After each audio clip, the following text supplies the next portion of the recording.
अस्सलाम वालेकुम दोस्तों, 3 मार्च 2025 इस्लामाबाद सब्जी मंडी। बारिश, कीचड़ और सब्जियों के रेट। तो चलो जी बिस्मिल्लाह कर लेते हैं। जी मुख्तरम दोस्तों, फूल गोभी का रेट चल रहा है जी 200 रुपये का 5 किलो और जी 150 रुपये के भी 5 किलो।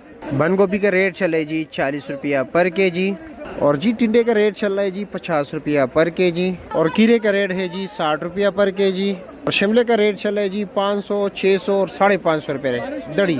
गोल बैंगन का रेट है जी 100 रुपया पर केजी, मोटी और बारीक दोनों जी 100 रुपया पर केजी। लौकी का रेट भी है जी 100 रुपया किलो और लंबा बैंगन भी 100 रुपया पर केजी और तोरी का रेट चल रहा है जी 140 रुपया पर केजी। आपके इलाके में भी बारिश है या सिर्फ इस्लामाबाद में बारिश है?